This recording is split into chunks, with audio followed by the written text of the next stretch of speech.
All right, guys, you're about to get the list of my favorite checkpoints to help make your putting stroke more consistent before you even pull the trigger. At the end, we're gonna pull out an alignment rod. We're gonna make sure you guys can knock this out every day you go to the course to practice, and in no time, you're gonna be holing more putts. So I'm gonna take you through some checkpoints today that really I'm looking at every time I look at someone's setup. I'm looking for consistency of what they do and a couple key checkpoints, all right? So let's get up and set up to this putt here. Now, when I look at my player's setup, the one thing I really want to make sure happens is, again, that this hip joint stays over the ankle. The reason this is so is now when the hands, they can hang directly underneath my shoulders, okay? I can have my hand come off of the club and just hang directly above my shoulder. Look how it's right in the grip.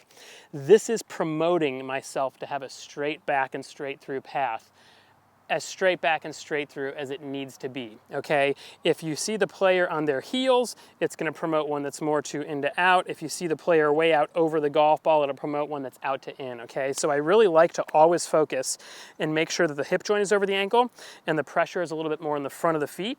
This is gonna get the player over the golf ball. Their hands will hang right below their shoulders into the grip. The grip will be in the shaft a direct extension of their forearms, and if it were to extend, it would point right up into their belly button, just like the old school belly putters.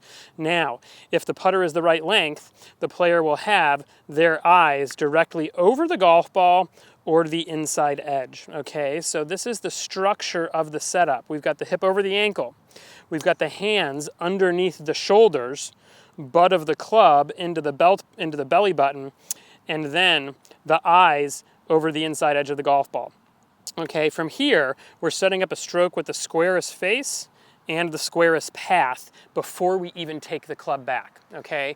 Now, that's the general stuff. We're gonna dive in a little bit deeper, okay? This is something you won't hear very often, so I want you guys to all listen up to this one. When I set up for my putts, you will find the best putters in the world. They're probably not even 50-50.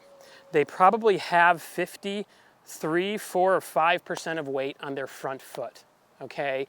You will never see a good putter who is sitting on their back foot, all right? The reason you won't see a good putter here is because this sitting on the back foot starts to promote the putter to swing up through the golf ball, right? Hitting it low on the face, a lot of curvature, a lot of things changing, all right? So I like when you get up there and you get over it, you can always shift your pressure a little bit more forward. Now, let's take a look at the face-on setup. Once we get the setup, we always want to put the ball position in a consistent spot, all right? We want to have that ball position just ahead of center about 1 inch, and then we also want the grip right over that golf ball. Now what this does is, you got to understand the putter, okay? The putter head and the low point of the putter swinging is going to be directly below the grip.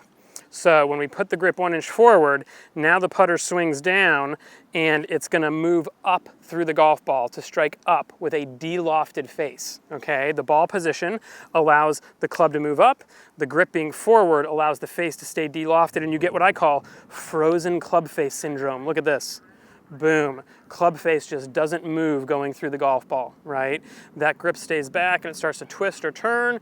These golf balls can go anywhere, all right? So consistency is getting the ball just normally under the left eye. There is a little bit of variance here, professionals. Under the left eye, under the left ear, all of those are pretty acceptable, but the point is that they're a little ahead of center, okay? There is a little variance with every player on the eye line. Now, you can be directly over the golf ball, the middle of it, all right? You can be slightly inside of it, inside edge. You can also be a little bit inside of it, okay? But the key is that you're consistent, all right? There's a reason the #1 training aid on the PGA Tour is a putting mirror. It's because these guys want to be able to see the straight line over and over and over again. They want to know their setup is perfect. Now, the easiest way to do this is to make sure you get up here, you get set up, and then you can just take your putter very softly in your 2 fingers, again, with no tension, and letting it hang. This is the other one I see all the time. Oh yeah, coach, the putter's hanging, it's right down there, right? No, keep those fingers really soft, let it hang, boom, and you'll get a real good visual of where your eye line is right over the golf ball. If we can keep our width of stance and our ball position consistent every day, it's really gonna pay dividends for your putting, okay? The worst thing that could happen for you is that you show up a little off, your feet closer, the ball back, the ball further away, okay? So when we get that nice comfortable spot and you've hit your putts and you're ready to go, now Got your right spot over your eyes, got my ball a little bit forward. Here's what I'm gonna do now. Now, I've got my alignment rod at my feet. I'm gonna take my Sharpie.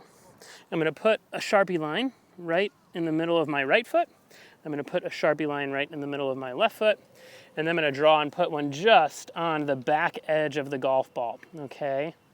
Boom, right there. And we'll see, if we measured those, we have about an inch forward of where they could be, okay? So now, the first thing I should be doing every time I get to the green is pulling my alignment stick out, putting my toes on there, getting the back of the ball right to that line, and I should start dialing in my setup and calibrating for the day. This is really gonna help make your stroke much more consistent without you doing anything different, okay? The very first thing you should be doing when you get to the green, get your width of stance, get your ball position, get your pressures in your feet, more in the front of the foot, a little bit more left, good. And from there, it's all about good rhythm. Now, in my setup, you guys can see I have this little T right here, all right? So now what I can do is I can measure my distance from the golf ball too. Traditionally, you're looking about 2 or 2.5 putter heads from the golf ball is about right. That's gonna put you in a position where you can be over the golf ball with your arms hanging and eyes just on the inside edge. When we start getting a little closer than that, you gotta start standing up, disconnecting yourself slightly.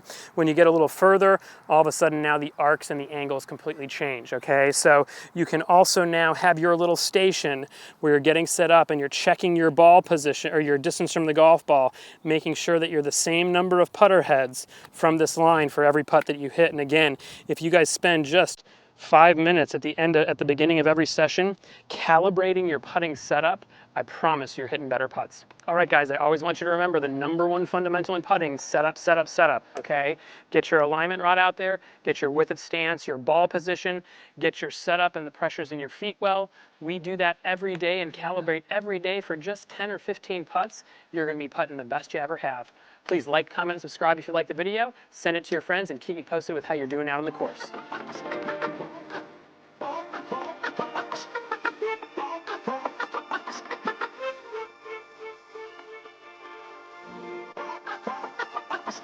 Oh my God.